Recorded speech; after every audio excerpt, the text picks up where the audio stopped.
we are live again. So welcome to tonight's Regional Fishing Report, installment 3, where we have Captain Dana Tabarrini from North Carolina to do our North Carolina Inshore Fishing Report this evening. Captain Dana, how are you? What's up, guys? Long time no see. Good to see Yeah. you're been out crushing some fish lately, so that's awesome. Oh, I always see you crushing fish on your Facebook page. I've seen some puppy drums, some baby striped bass, and as always, speckled trout. Always, as always, first love. Got to stick with the first love. You know how that is. Sure. So can you tell our audience a little bit about you and your charter business? Sure. So my charter is Reel to Reel Fishing here in the Neuse River Basin out of New Bern, North Carolina. Been fishing here for 40 years. Grew up fishing here. Left for a while, came back obviously after the military, but passion was always speckled trout and drum. Really love that. Of course, I have a new passion for offshore with marlin and a whole other story. But anyway, but no, my first love is definitely, a speckled trout. You get, they're just so beautiful. They're so picky. One day they like purple, one day they like gold, one day they don't like you at all, which is really awesome. So, but yeah, the Neuse River Basin is attached to the Neuse River, which is extremely wide and long. And then, of course, the lower portion empties into the Pamlico Sound, which is one of the largest estuaries on the East Coast. It's up there like Ches Bay. But it's all enclosed inside the islands of the Outer Banks. So Pamlico Sound, Albemarle Sound, all connected together, and it creates this brackish, salty, super environment for all of your species to really converge here. Flounder, trout, drum, gray trout, sheep's head, black drum. I mean, there's a lot to do in this area, especially if you get on a boat where you can venture out into the sound itself. There's a lot to do. So. For sure. So many creeks and little rivers. We had the pleasure of fishing that area and also fishing with Captain Dana. But just a variety out there where you are. Yeah, I mean, you can be, as you guys saw, you can be back in a creek where you can barely turn the boat around. Yeah. And it's 30 foot deep below you, Wouldn't think that speckled trout would be in there, but they're there. Especially in the wintertime, they go up there and they like to overwinter and stay in that thermocline down toward the bottom where the water's a little bit warmer and they stay in the mud. But for me, spring and fall, the transitional times, those are some of the most exciting. Summertime, you get kind of in a lull where it's an early morning bite or it's a deep water bite. It's a lot of cut bait, things like that. But spring and summer, they're just in that transition. They're a lot of fun to chase around the mouths of the creeks in the main part of the river and chasing all through some structure areas. It can be very, very exciting, especially the first half in the morning on top water, and they're just vicious eaters. So I've actually had striper, drum, and trout all mixed together fighting over a topwater lure, and you can tell which one hit it, and it's pretty amazing. That's amazing action, though. But before we get started, I wanted to let people know, how can they get a hold of you if they wanted to schedule a charter? I highly recommend the Neuse River. If you've never been there, you definitely need a guide, and I recommend Captain Dana. So how do people get a hold of you? So the easiest way is on Facebook. Everybody, it seems, in the world has a Facebook, and it's Reel to Reel Fishing, and it's REEL, the number 2, REEL. So Reel to Reel Fishing. We monitor that to make sure that I can always get back with people, especially on Facebook Messenger. Obviously, you can look me up and you can hit me up on Facebook. It's a public profile, so I'm not, I'm out there. Here I am. Of course, Instagram. I've even started diving into the world of TikTok, which is really not for me, but it's funny. So I started using it and just putting little videos out. Honestly, what I use it for is to create reels, which then go to Instagram, and then that's your new hot thing. So just putting videos out there and letting people see, like, hey, look, we catch fish year round. We know what we're doing. give us a call. But yeah, you can, my email and my contact information is on both Facebook and Instagram. I'm relatively quick to get back to you. I do have a full-time job at a car dealership. I work in finance, but I have converted my passion into kind of what we all like to call the side hustle. So, got to have a side hustle. And my favorite thing to do is to put people on fish. I mean, I've caught plenty of drum, and I put my wife on a 32-inch drum the other day, and that yeah, mission accomplished. I was happy. Yes. Yeah. I was just looking at all those photos. So can you tell us about what's going on with the bite where you are, and what's good to use, and just some general areas where you're finding the most success? Absolutely. So this time of year, your trout are moving out into open waters. They are a migratory species, but with every migratory species, there are resident fish. I'm sure that up in the Eastern Shore area, you've got guys who catch trout year round. Mm-hmm. So kind of compare it to that, where, the wintertime they've come in, they're a lot thicker. They'll be spread out, but they will be there. Mostly right now, what we're seeing, your trout are in the sound areas and in the deeper waters in the main part of the river. Mm-hmm. Got drum that are anywhere from 15 inches up to 50 inches. Oh, wow. Got some resident old drum that stick around. And like I said, there's some over slot drum. Obviously, you've got slot in North Carolina, 18 to 27 inches. That's what you can keep. Mm-hmm. Your trout, speckled trouts, 14 inches and over. And on my boat, I do practice release over 20 if we can. Obviously, you fish, it's okay. But I also give my client that opportunity to choose. So if it's the fish of a lifetime and that's a 26.5-inch fish for them and they want to keep it to mount it, that's up to them. I will encourage them to take pictures and measurements, and you can have a replica made. But that's up to people. But drum, I will keep a drum quickly. Yes, I heard it's really good to eat, right? Yes, I love some fish tacos made out of drum. So, but right now, in and around New Bern, all throughout the New Bern, I'm going to try to trace this with the fingers like a V. The Neuse River starts up at New Bern, goes down to Minnesota, and goes out to Oriental, and then it opens into the Sound. And it looks like a short V, that's a long, long way. We're talking 35, 40 miles. It's a long way. So all throughout that area, on both sides of the river, you have structure, whether that be docks or stump piles, ledges. So we found some fish the other day that were actually just sitting in 4 foot of water that was next to 2 foot of water, and they were kind of sitting right on that edge, ambushing bait as it went over the edge. And then in your stump piles, we're finding drum in 12 inches of water. Oh my goodness. Yeah. So one of the most effective ways to fish right now, this time of year, take a cast net with you. And you do not need to learn how to throw a 10-foot cast net.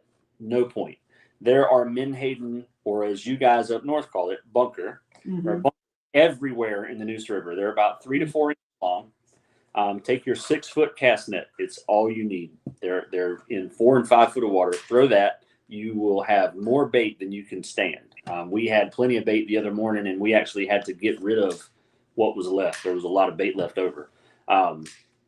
What I do is I take a popping cork, and instead of an artificial shrimp or anything underneath the popping cork, I've got a 3 or 4/0 circle hook with an offset. I like the offset, not in line, but I do that offset. It's, in my opinion, a quicker hook set. And I'll take these menhaden and I'll cut them in half, and I'll hook one right here underneath the jaw, through the nose and out, and I'll put it out there on a popping cork and work it just like a normal artificial setup. Okay. You kind of got the best of both worlds. You've got the cork making that noise, that popping, which, depending on who you talk to, either sounds like menhaden popping on top, shrimp popping on top, or an actual drum rolling, which kind of makes sense. And it was a biologist who kind of gave me that idea. He said, they're going to come investigate when other drum roll. Okay. Makes sense. So I'm going to use that predominantly in the summertime. It doesn't mean that artificial doesn't work. A lot of the captains around here, if you can't find menhaden quickly, we will take an artificial shrimp or gulp bait or anything like that on that same hook setup. And I'm not talking like through a jig. I'm talking just straight up put it on the hook and put it out there and pop it. Those drum are enough, they'll hit it. The good thing is most of your drum are going to be in shallow water. So you're going to find not only drum, you're going to find flounder. We went out for an hour and a half the other day and pulled a 3-pound flounder out, not even trying for flounder. And caught one on a popping cork because I was in about 12 inches of water with a 14-inch leader. So it's just laying there on bottom and a flounder smashed it. So that's how I'm going to fish the Neuse River in the summertime. You can in the early morning, and if it's overcast, you can throw top water. Keep in mind, mortality rates, you can hurt a fish the hotter the water gets. So be careful with the treble hooks. Be careful with keeping a striped bass or a drum out of the water too long. They will not last. That's straight from biologist's mouth. I've talked to a lot of them. It's okay to do catch, photo, release, and you can't tell a striper not to hit it because it's going to. But one of the things you can do is put inline hooks on it, or even take the hooks off. I mean, I know guys who just want to see that splash. So there's some guys out there doing that. I mean, I'm not a proponent of not keeping fish, but striped bass is closed. So just you want to protect the fishery. And we rolled by a drum that someone had released. It was probably 16, 17 inches, and it was upside down and it was dead. And they probably took all kinds of pictures or just dropped it in the water. However, you guys know what I'm talking about. So just be aware as the water temperature creeps up and you've got 80 degree, 85 degree water, you're in 2 foot of water. It can be 90 degrees sometimes. Those fish are still going to feed. They don't know that they're killing themselves. They have no idea. So keep that in mind when you're doing that. Top water in the morning, popping corks all day, cut menhaden underneath corks. Those are all great ways to catch fish. Now, you want a good formula.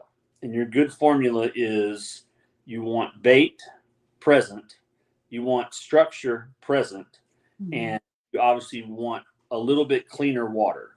That's not to say you can't catch fish in muddy water, but it's definitely a hindrance for a little bit cleaner water. So if you've had a lot of rain and the river is kind of washing out and there's a big mud slick, try maybe go to the leeward side instead of the windward side and check it and make sure that your water clarity is a little better. Now with menhaden, cut menhaden, you do have the scent in the water, so it kind of helps you a little bit. But when you're in the sound's a little bit different. The water clarity can be down a little bit, but that comes from sand just kind of sifting around. So it's not really muddy. It's just not clear. So there's a difference between muddy water and just water that's not clear.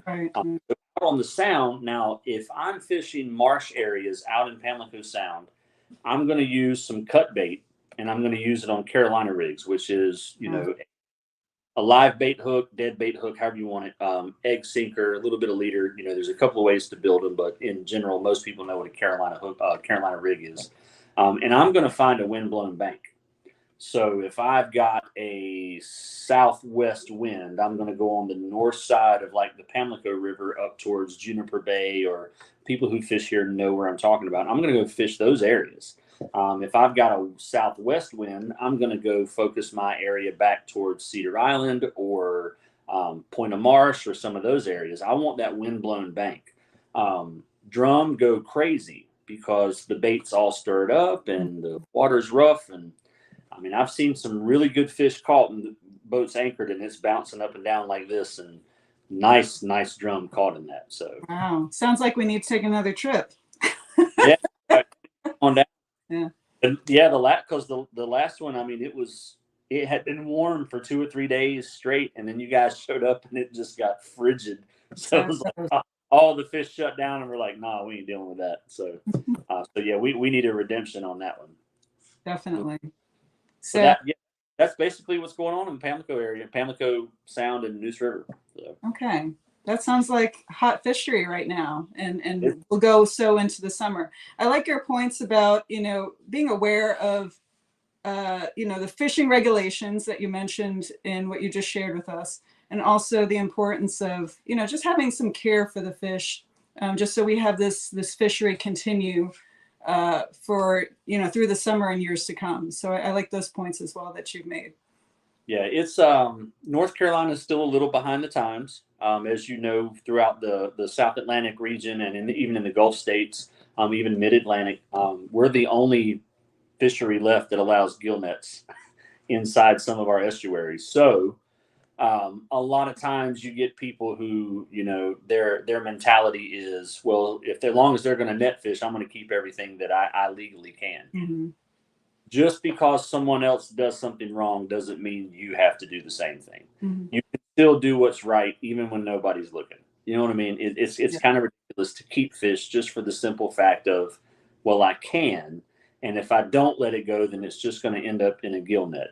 You don't necessarily know that. I mean, otherwise we wouldn't have fish that get to 30 and 32 and 34 inches. I mean, the state record was broken this past year. I know, yes. So I think responsible harvesting is really important of Mm-hmm. any fishery you can do. Culling used to be a really cool practice until you realize that the fish that you kept in your live well probably is not going to make it. Mm-hmm. That a crab won't benefit from it doesn't mean that some of your microscopic organisms that break up the decaying fish in the water, obviously they benefit from it, but enough anglers in the water, because there's more anglers than there's ever been. Yes. Enough of them doing the wrong thing can really turn the tide on a species, and you can bring a species to the brink of extinction if you're not careful. So that's going on in bluefin tuna. We all know that with the big fisheries out in the Pacific Ocean and how other countries are just decimating the population of that. It can happen. I think it's irresponsible to not address that situation and to not do the right thing when you should. I think that's important. So. Yeah, no, I agree with you 100%. You had mentioned crabs. What's the crabbing like in your area? Really good. Blue crab, when they shed their skin or shed their shell, their soft shell. That brings up a really good point. Yes. Let's say you're fishing on one side of a bank and you see a crabber out there and he's spinning around his pots and he's moving and he's changing baits out. That would be a spot I would go investigate later. Crabs are naturally going to gravitate towards that because the bait on the inside is what brings them in. Yep.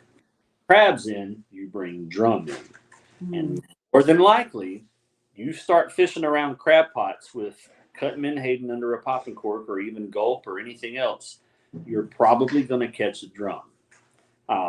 That's a really good method of fishing that a lot of people don't even think about. You can even smell sometimes when you're out there. You can smell if the pots are fresh. You guys have fished out there and you know. Mm-hmm. I will target specifically in and around those crab pots.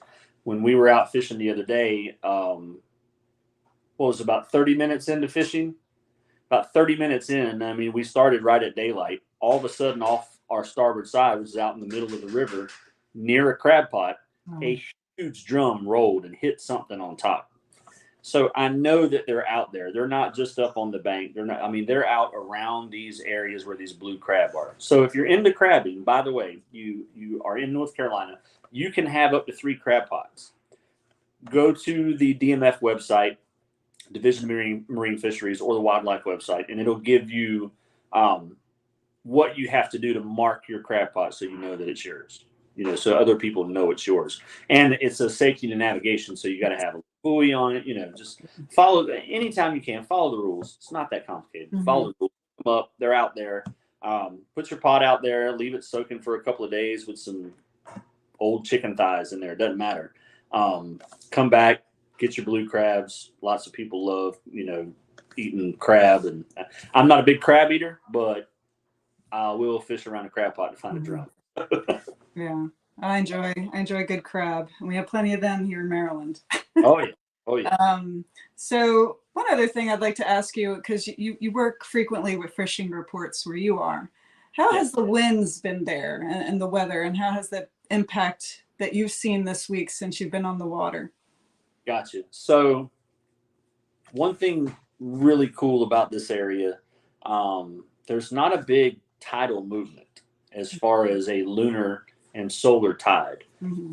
Small movement, measurable, but not to the point where it's dropping 2 feet on a low tide. You're talking inches. What we have is windblown tides. Mm-hmm.